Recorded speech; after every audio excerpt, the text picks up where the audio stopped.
Hi అండి. ఇవాళైతే parotta with chicken curry అయితే prepare చేస్తున్నాను. ముందుగా అయితే చికెన్ కర్రీని అయితే చేసేద్దాము. కడాయి పెట్టేసుకొని 3 స్పూన్ల వరకు ఆయిల్ వేసేసుకొని ఆయిల్ హీట్ ఎక్కిన తర్వాత పొడవుగా కట్ చేసుకున్న ఉల్లిపాయ ముక్కలు, పచ్చిమిర్చి ముక్కలు అయితే వేసేసుకుందామండి. లో ఫ్లేమ్లో పెట్టేసుకొని ఆనియన్ ముక్కల్ని పూర్తిగా కలర్ చేంజ్ అయ్యే వరకు గోల్డెన్ కలర్ వచ్చేంత వరకు అయితే ఫ్రై చేసేసుకుందాము. నాన్ వెజ్కి కలర్ చేంజ్ అయితేనే ఆనియన్ ముక్కలు టేస్ట్ అనేది బాగుంటుందన్నమాట. ఆనియన్ ముక్కలు పూర్తిగా కలర్ అయితే చేంజ్ అయిపోయాయండి. ఇప్పుడు అల్లం వెల్లుల్లి పేస్ట్ వేసేసుకొని లో ఫ్లేమ్లో ఒక 2 మినిట్స్ పాటు ఫ్రై చేసేసుకుందాము. అల్లం వెల్లుల్లి పేస్ట్ ఫ్రై అయిన తర్వాత కట్ చేసుకున్న టమాటా ముక్కలు కూడా వేసేసుకొని పూర్తిగా అయితే మగ్గిచ్చేసేసుకుందామండి ఒక 5 నిమిషాల పాటు.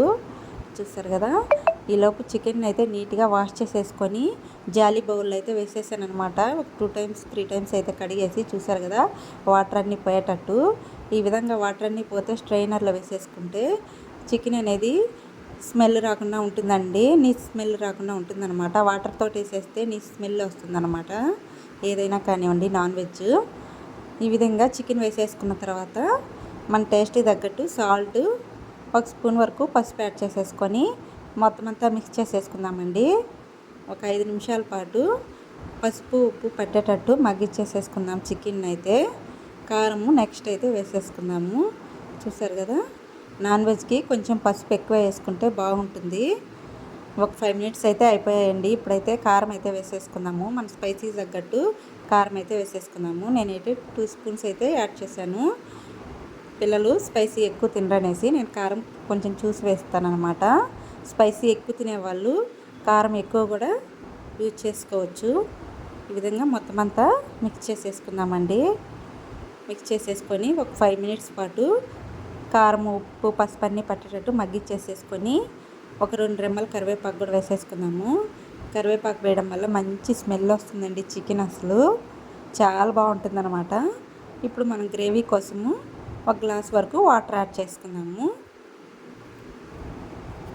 1 గ్లాస్ వరకు వాటర్ యాడ్ చేసేసుకొని స్టవ్ని మీడియం ఫ్లేమ్లో పెట్టేసుకొని కర్రీని అయితే కుక్ చేసేసుకుందామండి. ఆల్మోస్ట్ కర్రీ అయితే కుక్ అయిపోయిందనమాట. ఫైనల్గా 2 స్పూన్ల వరకు ధనియా పౌడర్ యాడ్ చేసేసుకొని మొత్తం అంతా మిక్స్ చేసేసుకొని ఒక 2 నిమిషాల పాటు ఉడికించుకుందాము. ఫైనల్గా చికెన్ మసాలా కూడా 1 స్పూన్ వరకు వేసేసుకొని ఇంకో 2 మినిట్స్ పాటు ఉంచేసుకొని స్టవ్ అయితే ఆఫ్ చేసేసుకోవడమేనండి. ఫైనల్గా చికెన్ కర్రీ అయితే కంప్లీట్ అయిపోయిందనమాట. చూసారు కదా, ఫైనల్ లుక్ అయితే ఇది. చికెను మనకి పరోటాలోకి గ్రేవీ ఉండాలి కాబట్టి ఈ థిక్నెస్లో ఉంటే సరిపోతుందన్నమాట.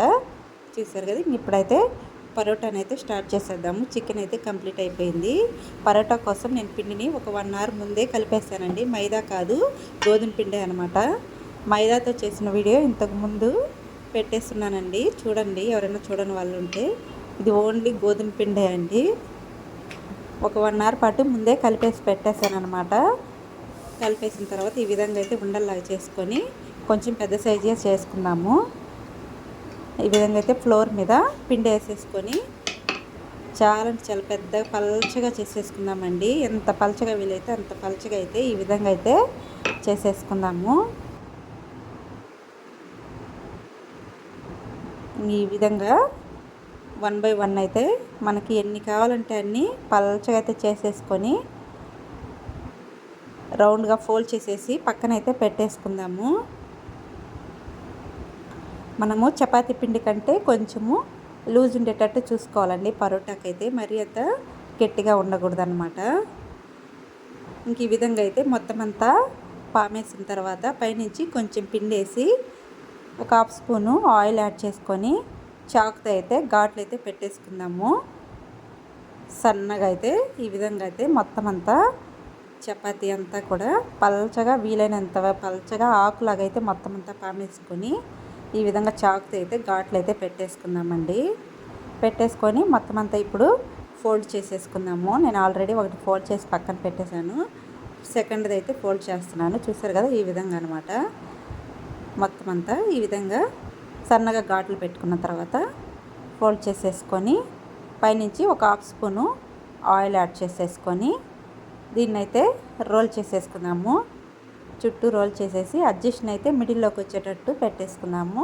ఈ అడ్జస్ట్ని మిడిల్లోకి ఇట్లా పెట్టేసి ఈ విధంగా అండి పక్కన పెట్టేసుకోవడమేనమాట. ఈ విధంగా మనకి ఎన్ని కావాలంటే అన్నీ సేమ్ మెథడ్లో అయితే చేసేసుకుందాం. చూసారు కదా, నేను ఈ విధంగా మొత్తం అన్నీ ఘాట్లు పెట్టేసి పరోటాకి అయితే ప్రిపేర్ చేసేసాను అనమాట.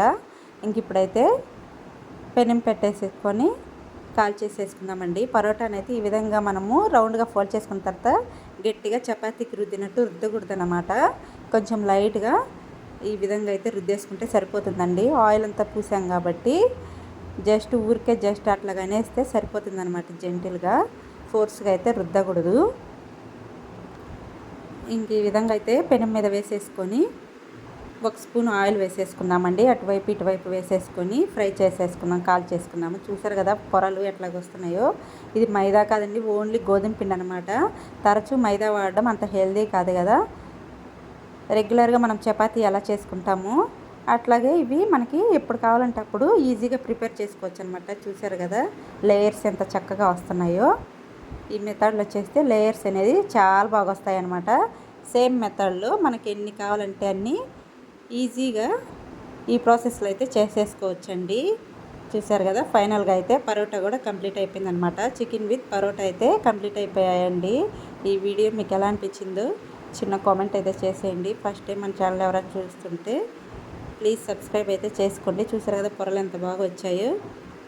బాయ్ అండి.